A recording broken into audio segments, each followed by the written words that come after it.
All right, what's up, guys? Got a video here today. I'm actually gonna. Oh, can't zoom when I'm in that mode. Technology. What can I say?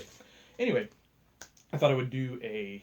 Wow, I have this ghost thing. Like, I've got lights over here. Oh wow, this is.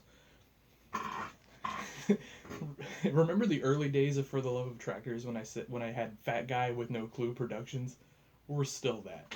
So, anyway, so I'm going to do a question and answer session. And so, two things about that. These are some questions I actually kind of got with some of my farm toy buddies and said, hey, what questions do you think people would want me to answer as a guy with a YouTube channel and a Facebook page and all that crap? Um, so, we kind of came up with this short list. And then what I want to do is I want to hear from you guys because that's the whole point of this whole For the Love of Tractors things. It was to sort of branch out, meet new people all across the world, all across the country, and just share our love for tractors and toy tractors in particular, but big tractors too. If you're on my Facebook page, you know that's mostly big tractors these days. And then Instagram and YouTube and so on, we do a lot of the toy stuff. So anyway, I've only got about 16 minutes of free space on my camera phone. I'm not using my GoPro because my GoPro's been giving me fits and the audio is terrible. So uh, we're gonna stick with the camera phone for a little bit until I get those GoPro issues figured out. But let's get right into it because I've already wasted 2 minutes here. So, all right, first up, my buddy Andy sent this one in. He said, "Why don't you tell everybody how to get started collecting?" Well, that's easy. Go buy some toy tractors. Okay, so it's maybe not that easy. So what you've got to do is you've got to ask yourself, what are your interests? Because chances are you can't collect it all, and at times I've tried, and it hasn't worked out so well. No, and actually, you know, you, when you try to do that, you sort of end up with stuff, and then versus a collection, and stuff piles up, and then you're cluttery, and you lose focus a little bit. And so that's what I'm trying to avoid now, and probably I would say for the last 7 or 8 years, my collection has really narrowed, and I've sold off pieces, and I've mainly collected on two things: four-wheel drives, and particularly custom four-wheel drives. Not necessarily my own. I buy other people's custom four-wheel drives too, because I love seeing other people's work. I like seeing how they build. I like seeing the quality that they do. You know, you go out and you hear like guys with, let's call them big name collectors. Uh, Dave Holloman's and Jacob Larson's and people like that of the world. I want to see their customs. I want to see what they're doing, and particularly how good they are. And you know what? Those guys are good. And so, and then aside from custom four-wheel drives or even just regular four-wheel drives, I do tillage. And so this is a Landau weatherproofer that I did. This is a weatherproofer too. They actually weren't blue, but I did a big run of yellow ones, and they kind of lost steam. And after I sold maybe, I don't know, 18 or 19 of those, and then I kind of got greedy and I wanted to make a little more money to feed my farm toy addiction, if you will. So I painted them blue.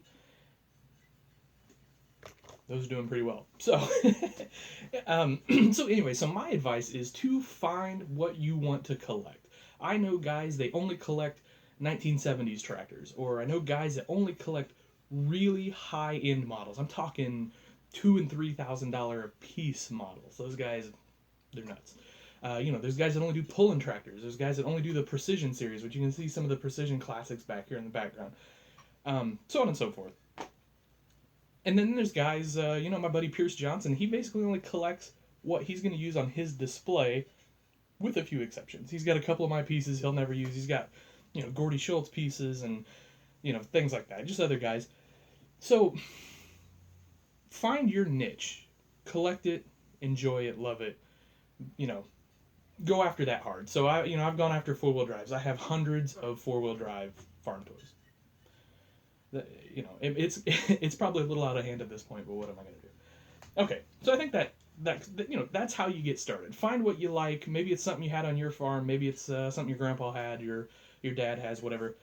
Go get it, collect it, get you some shelves, keep them safe, have fun. I mean, that's the key to this. It's got to be fun. All right, so number 2 collection.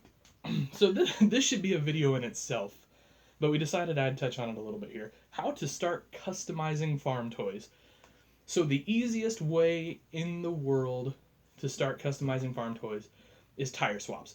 Go get in touch with Adam Sunken, Mini Toy Truck and Tractor, Dave Rupel, CD Models, Daryl Stangler on eBay.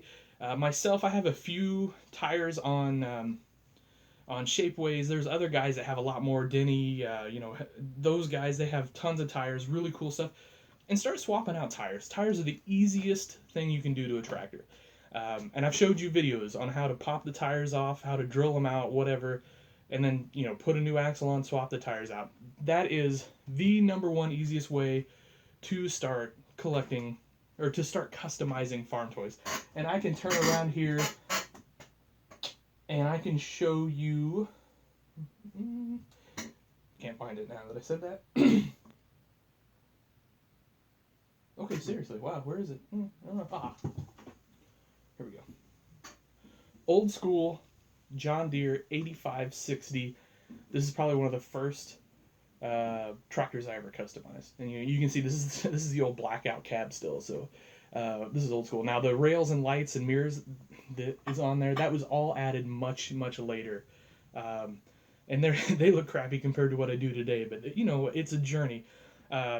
But anyway, wheels and tires. These came from Standy Toys, these wheels and tires. And that, of course, is now Mini Toy Truck and Tractor. Like I said, get with any of those guys I mentioned. They'll hook you up. They're great guys, seriously.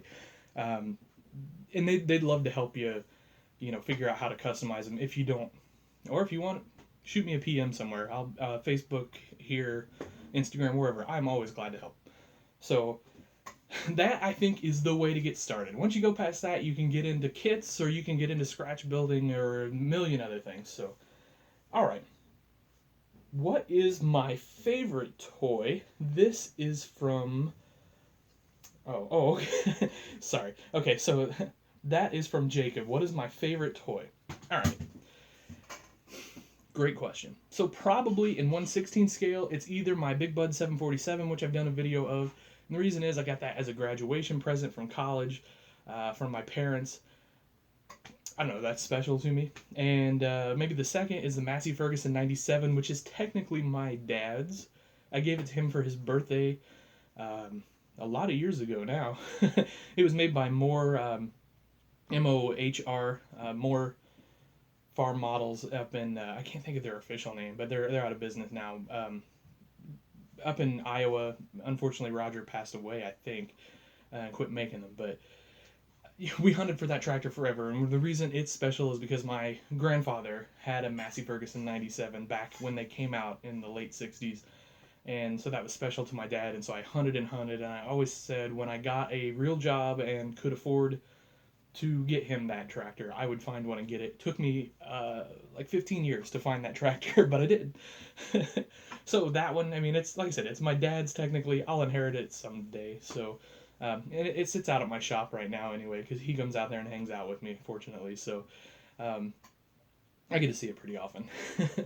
And then, probably in 1/64 scale, probably my Steiger Panther, or maybe my Red Panther, which is... Wow, I should have planned this out better. Squeaky stool. Anyway, you guys have seen that. I guarantee you've seen my Steiger Panther, my KP 1400, or my Red Panther, which, it's right here. Look at that. Red Panther.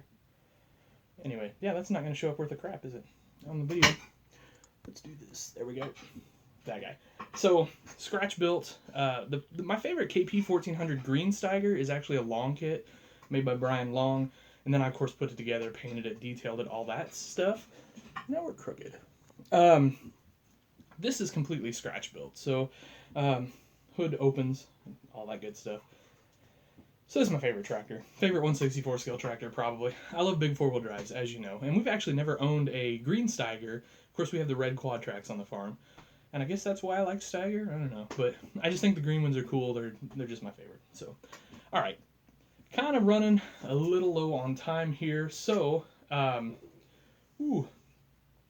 that's not going to be a short answer. I'll try to do it real quick. What is the future of the farm toy hobby?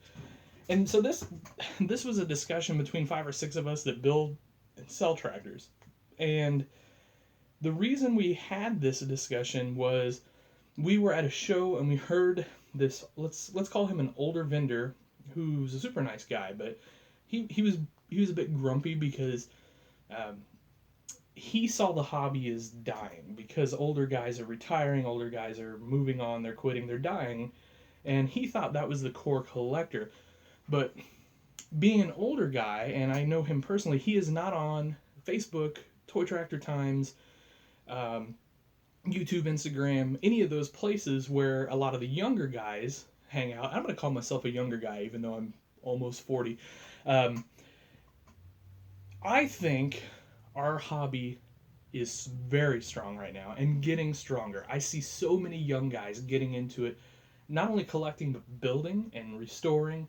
And even the 1/16 scale stuff, although I do think eventually we're going to move away from 1/16 scale a little bit, just because of the price. You're now, a decently detailed from Ertl 1/16 scale is going to be $150 to $200. That's out of the reach of a lot of people, especially when a basic four-wheel drive in 1/64 scale is going to run you $15 to $20. I think a lot of people, especially younger people, are going to go for that because let's be honest, us young guys, we've got student loans, paying off either college or trade school or whatever. We've got mortgages, we've got families, kids, whatever, and so the money's tight. So you can't go out and buy $10 or $15, $200 tractors a year, but you can go out and buy $10, $20 tractors a year. And so I think the it's going to get smaller. That we're going to see 1/64 scale be the dominant scale if it isn't already, and we're also seeing the integration of trucks and things like that too, and other hobbies coming into 1/64 scale, other vehicles, if you will. So I think it looks bright. I get questions all the time, several questions a week. How do I get started customizing? How do I get started 3D printing? How do I get started doing all that? Those guys, some of them won't be in the hobby still in 10 years, but some of them will. And I think that's good for us. I think it's going to be awesome. Anyway, so the future of the hobby, I think it's great. And I'm really excited for it because of the things I said. 3D printing, it's opened up a whole world to us. I tell you what, there are so many really cool models coming in the next, next 2, 3, 4, 6 months. I know some things. I can't say them unfortunately, but I know there are 3 or 4. Let's call them small scale or short line developers, if you will, who are doing production models. And I know the guys that are in charge of like the prototyping and the manufacturing of that. And it's just there's some really exciting stuff coming. And that is because of the 3D printing that we're allowed to do that now. Because what used to take $40,000 in tooling takes $4,000 in tooling now. So think about that for a minute. That makes it really accessible for anybody. I mean, if you have a decent job, not even a great job, if you're an adult, you have a decent job, you have your financial house in order, you can go start you a farm toy company. I mean, we don't have to wait on Ertl anymore. We don't have to wait on SpecCast anymore, although SpecCast is doing awesome things. It's available to all of us now. We can go make these models, and so can't necessarily sell them because of licensing. But I know, like I said, there are some small scale companies that are getting those licenses they're making the deals with the companies, and we've got some awesome stuff coming. I know I'm really excited to see what these guys do. So I myself have 2 or 3 items coming, maybe not licensed. Actually, I take that back. One of them is going to be, and that's going to be sweet too. But can't tell you about that yet.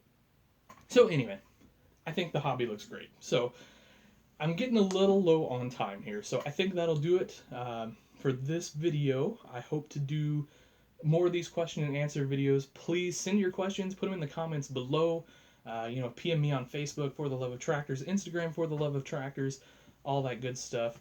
And we will see you next time. Happy toy hunting. Hope you have yourselves a great day.